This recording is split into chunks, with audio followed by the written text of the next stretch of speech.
yung kailangang ingatan ng AB Bren Hornets kung makuha nila yung early game? So nakadepende para sa Smart Omega Neos na para bang sila talaga yung magkocontrol ng tempo. Gusto nilang sabayan nyo kami dito sa slow pace na laro tapos bibiglain nila na biglang aggressive. Parang ganun eh. Pero for AP Bren, hindi sila pwedeng sumabay dun sa agos ng Smart Omega kasi ganun na yung nangyari sa RRQ. Sinabayan nila yung Omega to the point na nakabangon ng Omega and ito legit to nangyari kagabi na nagkiklip lang ako doon sa nangyari kay Wes na bumalik yung buhay niya. Oh. Tapos pagkatapos ko mag-clip nung highlights na yon, tapos na yung game 2. Yun ba yung parang paubos na yung HP tapos biglang Tapos biglang bumalik, di ba? Sasabunutan na dapat siya ni Ferds, tapos bumalik. Ay. Pero natapos na rin yung game after kong mag-edit nun. Pero Smart Omega Neos, nirespeto nila dito. Yung matikas na hero na ginamit ni Obabs. Walang bato-bato makikita. Pusong bato lang yung makikita natin mamaya. Yun nga kasi yung ating major keys to victory. Kailangan talagang makunat ka rito. Maipakita mo na ikaw yung sasalo. Di ba ganun kasi yun eh. Bilang yung front, ikaw yung pantapat. Kailangan handa kang saluhin ang lahat para sa kapakanan ng iyong mga kasama at para sa ikabubuti nila. Mga ganun. Di ba? Kailangan talaga yun. Napakalupit. At wala, hindi pwede. So, kung naramdaman nga nila na isa ito sa mga comfort ticks ng AP Bren Hornets at talaga naman kahit tayo, nakita natin, medyo iba yung laro ng AP Bren Hornets kapag kanahawakan ito ni Obabs. Eh di, bakit pa nga ba nila ipapalusot? Huwag na natin ibigay pa yan together with that Terisla, pati na rin sa Claude kasi malupit din naman gumamit si Wayan at the same time, etong si Sharp doon sa kanyang XP lane. At the same time, ang AP Bren Hornets naman, yung mga heroes din, particularly ni Luis at ni Supermark, ang irerespeto din nila. So, nandito na tayo sa punto ng MDL na alam mo na rin talaga at may expect mo na rin ano yung mga tatanggalin, especially if nagsashine talaga yung mga heroes na yan. For Smart Omega, baka nga makakita ulit tayo ng Arlot eh. Maraming ibang ipinapakita ngayon ng mga players natin. Lalo pa si Ryle, nakasasabi lang natin kahapon, kahit nung week 1, marami isang kanyang spinam.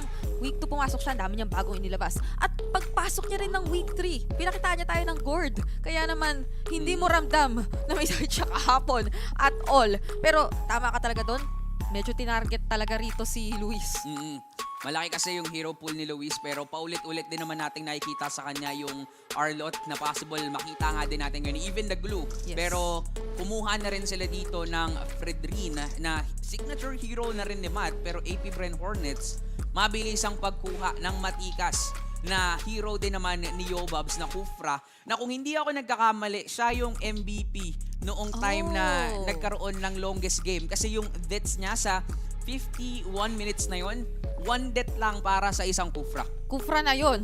Roamer na yun. Kadalasan, nagiging alay kasi papasok ka, medyo may ilalagay mo sa alanganin yung sarili mo nang walang kasiguraduhan kung nandun sa likod mo yung mga kasama mo. Pero to think na isang death lang yung nasecure niya, di ba? Napakalaking bagay nun kaya medyo katakot-takot talaga yung potential dito ni Obabs na maging taga-setup para sa mga kasama niya. At mukhang yun din siguro yung dahilan kung bakit siya yung pinaprioritize ngayon, ano? Kailangan nila yun eh. Yung nakikita natin sa kanya na nandun na yung nandun na yung pusong bato na meron siya. Pusong buhangin kasi hindi pa siya ganoon ka solido.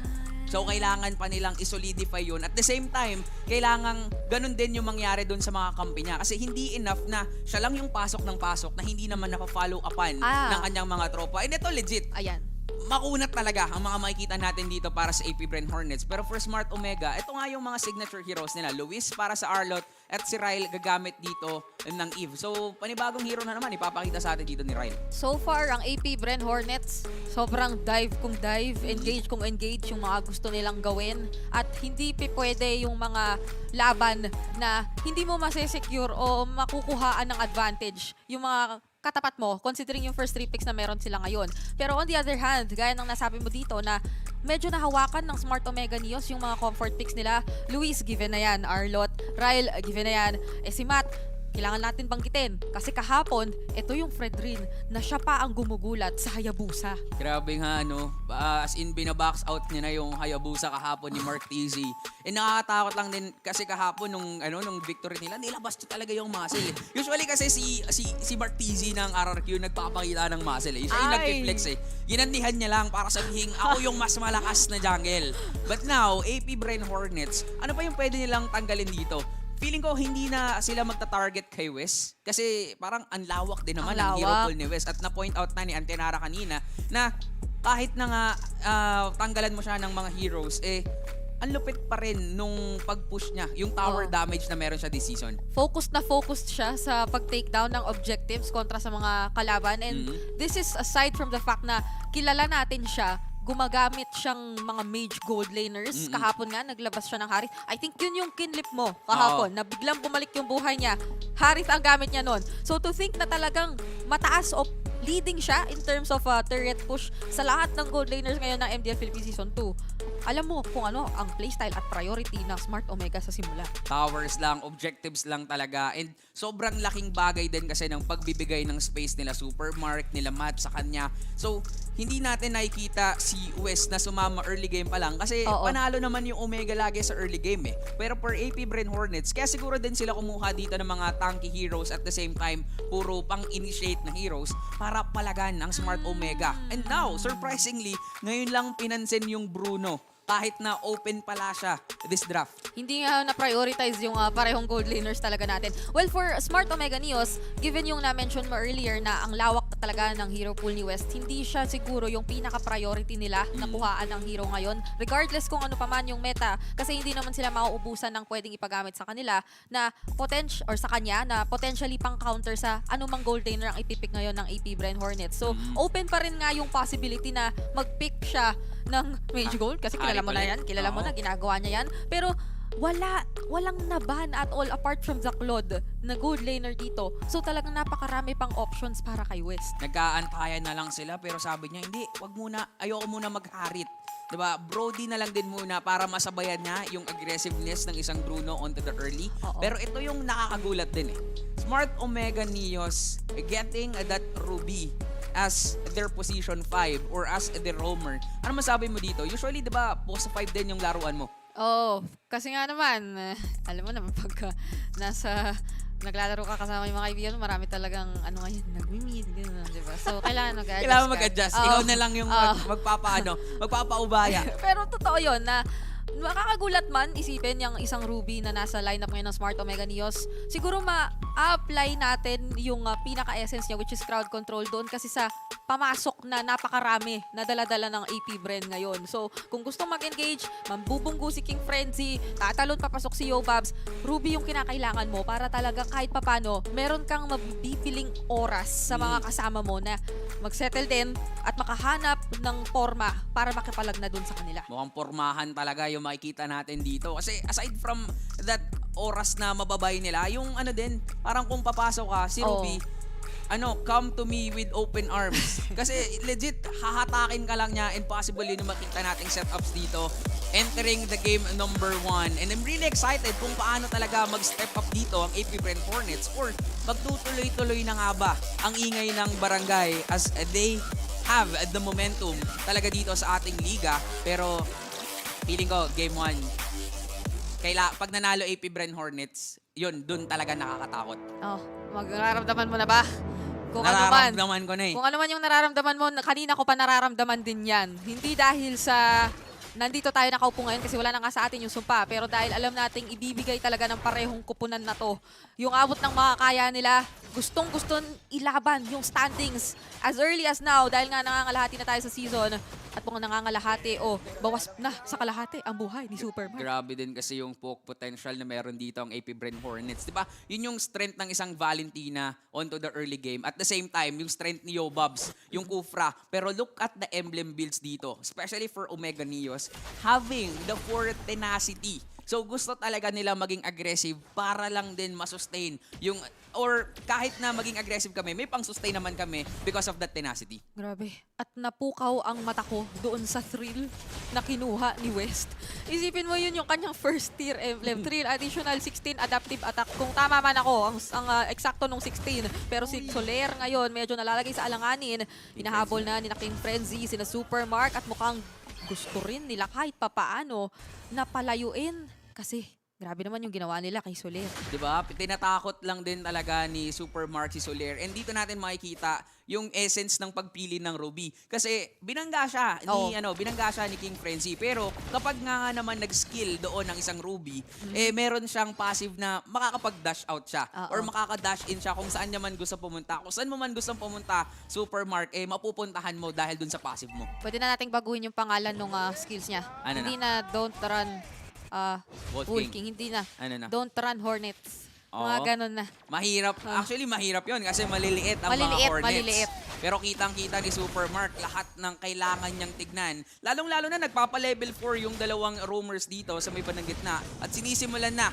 ng mga junglers. Nandito na nga yung Dragon. Nandiyan na yung Black Dragon form. Sharp talaga namang tinatry palayuin. Sila Matt, ginamitan na rin ng Petrify. Super Mark makakalapit kahit paano. Pero grabe yung pang-zone na Uy! ginagawa dito. Pero nandoon yung final slash. At nakikita na Mayakap. natin, medyo naghihingalo na si Sharp. Siya ngayon ang unang tutumba. Tapos si Ryle binagsakan na ng May reverse counter! manipulation yung dalawa. At hinabol talaga yung Bennett. Hindi kayo pwedeng tumakbo mga Hornets. Dahil mukhang iniisa-isa na ng Smart Omega Neos. Pero makaka-out naman yung dalawang natitira. AP Bren Hornet securing the turtle dahil doon sa binigay na space ni Sharp, pero na-punish din sila ng Omega Neos. Dito natin makikita yung counter plays na meron because of the skills na present dito sa Omega Neos. Diba?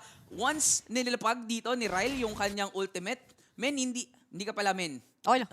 woman. Ganun Oo. din, pinashortcut lang. Oo. Pero Super Mark, nag-flicker in siya doon, gamit-gamit yung Don't Run Wolf King niya. Partida, hindi pa yun yung I'm offended para lang mag-stay talaga sila doon sa loob ng box na yun. At speaking of, kasama rin dyan yung final slash na kagagamit lang ni Luis ngayon. At hindi na rin naman biro yung damage na hawak-hawak niya. So, iisipin mo nga kung gusto ng AP Bren Hornets na pumasok ng pumasok, ang Smart Omega Neos, dinisenyo nila yung lineup nila ngayon na maging okay lang sa gusto ng AP Bren Hornets na yon. Kasi meron silang sapat na pansagot. Hindi lang yung mga skills ngayon na hawak ni Super Mark, pero nandyan nga rin naman pala si Luis at maging si Matt na. Sige, lumapit kayo. Energy Eruption, Final Slash. Dito lang kayo sa Bahala amin. na kayo kung ano yung layering na gagawin nyo. Basta lahat ng yun pag pinagsama-sama, hindi maganda para sa kahit sinong gusto mong pumasok. Once you go in, you can never go out for Omega Neos kasi ganoon nakadisenyo yung mga heroes na meron sila. So, mas may option ng Omega Neos to counter-initiate or to initiate. Depende dun sa trip nila. Pero for AP Bren Hornets, sa totoo lang, nung nakuha nila yung first turtle, parang naramdaman ko na rin na gusto talaga nilang kunin yung early Oo. game. Pero dito natin din mararamdaman na yung momentum na meron ng Omega, parang kahit sino, hindi kami matatakot sa inyo kasi lalaban na naman sila. May dalawang nilapag na real world manipulation dito. Kaso yung nasa alanganin si Sa King likod. Frenzy ata. Magagaling doon sa likod si Yobabs para makancel lang siya ng bahagya. Pero kahit na gano'n ang gawin nila, King Frenzy, tuluyan pa rin yata ang tutumba. Patay. Nandoon na rin si Luis para sumuporta. At tingnan mo naman yung torn apart memory. Napakasakit. Nanon pala yung epekto ng thrill emblem na kinuha ni Mas West. mahapde yung thrill, mas mahapde yung mga skills at napapaback away ngayon yung mga members ng AP Bren Hornets. And once again, Omega Neos securing a kill, securing the turtle. Kung kanina may bawi pa ang AP Bren, ngayon wala na silang ginawa! Oy! What a surprise coming in here from Luis na mula sa taas, nandito sa baba. Grabe. Planado yung panggulat. Luis the Adventurer. Makikita natin dito, dinadaig niya si Dora. Iba, hindi ko alam kung si Diego ba Pwede siya din, eh. oo nga. Pero kasi, pareho na nga namang nagagagala si Diego at si Dora. Magpinsan kasi daw yon. Mga galain, Oo, no? mga gala. Pero, Luis, Kamag-anak na nila si Luis. kamag-anak na. Kasi grabe yung ginagawa niya dito na from the top, nandun sila sa baba, na after nila ngang magkaroon ng teamfight and pick-off sa bottom lane, securing the turret, and then palit na sila. Swap na sila dito ng kanilang gold lane na si Wes, and then makikita natin, yung taas naman ng punterya ng Omega Neos. Ang bilis naman mag-shift dito ng mga gusto o ng mga plano ng Smart Omega Neos at buong-buo yung loob nila kapag ka meron na silang gustong gawin ha. Hindi na sila nagdadalawang isip pa, dire-diretso lang sila. Kaso ang AP Bren Hornets, medyo nakutuban yata yung gustong yun. Kaya naabangan na rin kahit papaano at inagapan na hindi pa pwedeng dalawang magkasunod na side turrets yung makukuha nyo sa amin. Ipoprotection din naman namin, o poprotektahan din naman namin yung mga tore na meron kami. Pero tingnan mo si Matt, pati si Super Mark. Pagiging maaga pala ang usapan dito merong nakaabang naman doon sa Patay! middle bush. Kaya naman si King Frenzy, bago ka pa man makapaggulong kasi may buwelo-buwelo pa yun. Oo. Wala pinigilan na eh. Kaka-start pa lang nung makina ni King Frenzy, pinatay agad siya doon ng Omega Neos. At dito natin nakikita na umaalis ang Omega Neos kapag alam nilang hindi nila may papanalo yung teamfights or hindi sila sigurado kung anong mangyayari dun sa laban. Pero once alam nila at sila yung magko-control nung teamfight na yun, Oo. all in talaga. Pero may dragon na makikita dito sa gitna. Black Dragon form, pilit dinedepensahan ang Uy, mid lane 25! turret, pero mukhang hindi na nga yun magiging successful dahil nandiyan na rin yung paglapag ng real world manipulation at maging nung torn apart memory. Wow. Talagang napatumba yung Torre sa gitna nung napakaraming binuhos ng mga Hornets para depensahan yun. Tinry nilang depensahan pero ang target lang talaga ng Neos dito is to secure the turret at nagnakaw pa nga dito ng purple buff. Pero successful pa rin naman si King Frenzy doon na pagkuha. Aso lang, walang retribution ngayon. Meron, hindi nila ni-retry. Hindi. Napasa kamay ni Matt at ni King Frenzy, rather, kahit hindi niya na-secure or kahit hindi niya secure with the retribution, Uy. nakareserva talaga para sa moment na ito. Hindi pwedeng tuloy-tuloy lang ang advantage na meron ng Smart Omega Neos. Ngayon, nakakuha na sila kahit papaano So, ng pangalawa. Magandang sign yan para sa AP Bren Hornets na kahit na wala pa silang kills na nakukuha dito sa game na to, at least kung usapang objectives, meron naman silang nakukuha. At the same time, nakakuha na rin pala si Wayan doon sa taas ng isang tore. So, kumbaga, kung hindi naman kami makakuha ng kills, objectives na lang talaga yung lalaban namin. Which is, ayun naman talaga yung kailangan dito sa MLBB. Kaso nga lang, mukhang gusto talaga nilang makipagbardagulan. Ni-retry na doon si Super Mark. Unat ni Matt. Pero makakatakas lang din naman. Uy, Tsaka sabi kasi lumaban. ng ibang mga miyembro, uy, si Uy. Matt, nandyan din, mag-ingat Uy. ka. At nandyan na rin yung real world manipulation ni Ryle. Nagbinalapag, pero ika-cancel na muna pansamantala. Oh, na-flicker si Nakatakas Luis. kahit pa paano si Sharp, pero tingnan mo naman dito sa gitna, medyo ba napakagulo ng mga kalaban. Ano nangyayari?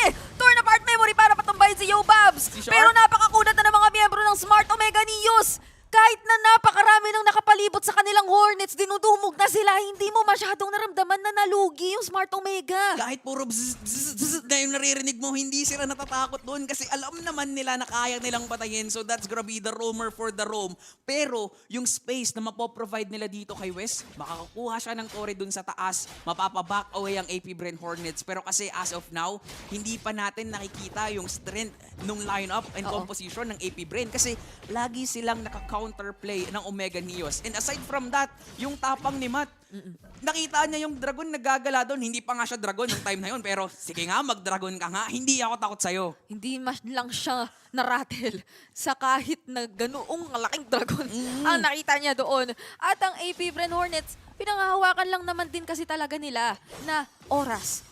Bili lang muna tayo ng oras. Meron tayong kunat, meron tayong late game. Si Wayan lang ang kinakailangan muna nating bantayan. Si Bruno naman yan, kahit anong sabihin natin. At yung lineup ngayon ng Smart Omega, ang pinakamagiging pang-abot lang nila ay si Luis talaga.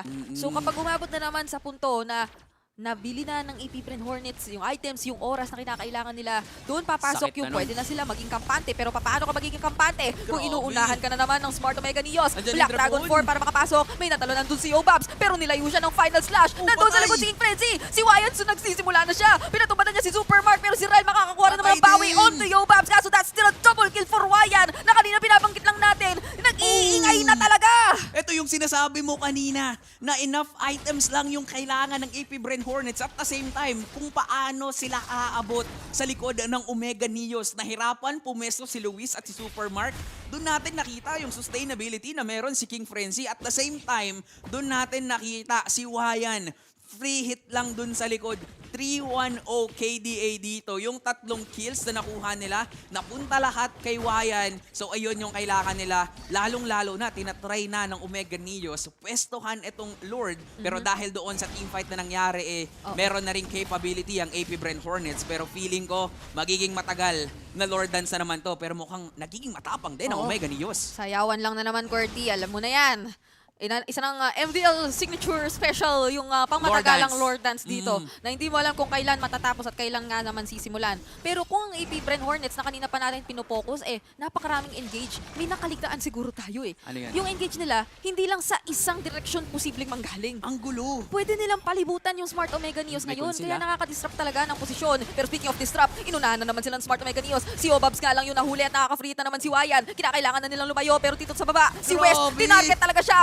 nila Sharp at maging nila Ang King kulat! Frenzy. Hindi pa pwedeng makakasurvive ka. At yung Uy! Appraiser Strat, inilapag na nga ng tuluyan. Pero si King Frenzy yung naging kapalit para sa mga Hornets at siya yung tagahawak ng retry nila. Ang sakit! Tuloy-tuloy lang ngayon ang AP Bren Hornets. Sasaluhin ni Matt yung mga bola. Oh no, andito na si Wayan na sinisimulan na talaga yung pinag-uusapan natin, Qwerty. Grabe. Nararamdaman mo na yung hapdi ng bawat nag-aapoy na bola. Lalong-lalo na, ayan pa yung hero skin na ginagamit niya. Ayan talaga yung legit na may effects na mismong apoy doon sa bola niya at nag-aapoy na rin talaga ang AP Bren Hornets na kahit na anong lead na meron ng Omega kanina, with the right initiation, yun lang yung kailangan nila. Nakita natin na yung na-point out mo nga kanina na kahit saan pwede manggaling dito ang AP Bren, dahil yun doon sa tulong ng isang dragon. Kita-kita natin si King Frenzy at Dalawa. Sharp dito sa replay na to brought to us by Smart.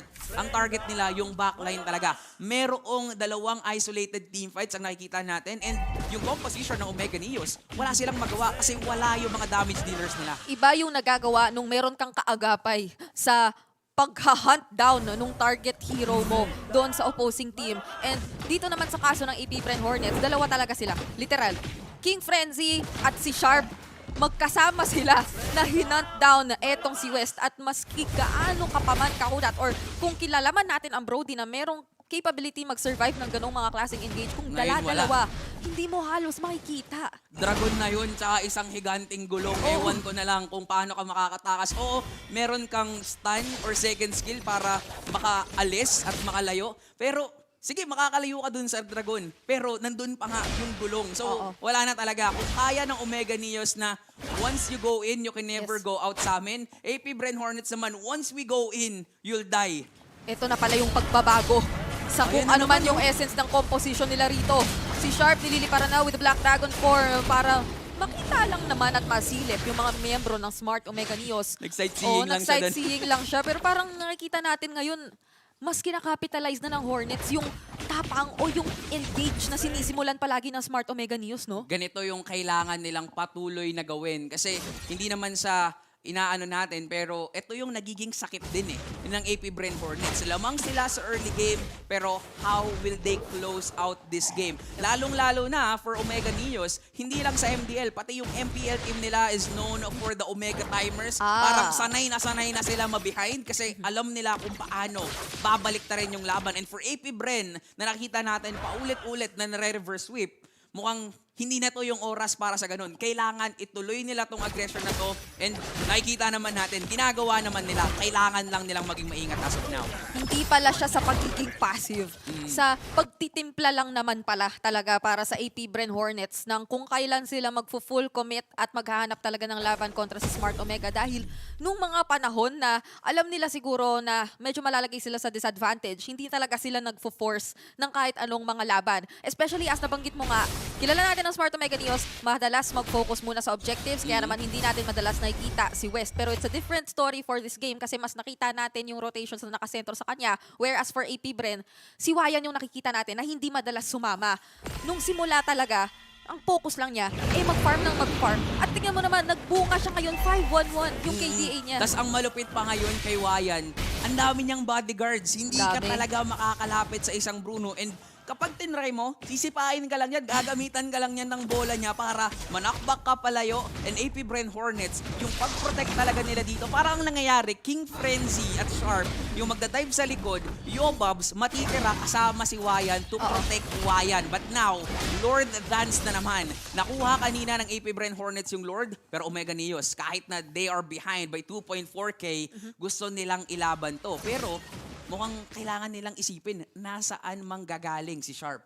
Iyan ang hindi natin malalaman-laman. Inaabangan ko na naman yung concede play at mukhang ito na nga. Nagsimula na naman yung Smart Omega Neos. Ito yung Ayun initiate na alam nating malalamangan nila dahil kumpiyansa at kumpleto ang buong barangay dun sa sinimulan nila. Ito yung sinasabi natin na Omega Timers na hindi basta-basta pwedeng makamande ang AP Bren Hornets kasi kayang-kayang gumawa ng play ng Omega Neos. And as of now, namataan nila doon si King Frenzy at itutuloy nilang patayin ang mga Naku! Beehive, ang mga Hornets pala. Na I am offended, hindi ka pwedeng tumakbo. Boom! Nilapag yung kinopyang real world manipulation pero mabilis din namang may iwasan nung may hawak ng tunay. Soler mapipilitan napilitang mag-dash papalayo dahil sa dinami nung mabilisang pangyayari nakuha rin ng Omega yung Lord. Nagsimula lahat ng yun sa pag-conceal nila Supermark, Flicker in I'm Offended play at nilapag din ni Ryle yung real world manipulation. So nag-layer talaga yung skills nila. Dito natin makikita yung strength ng Omega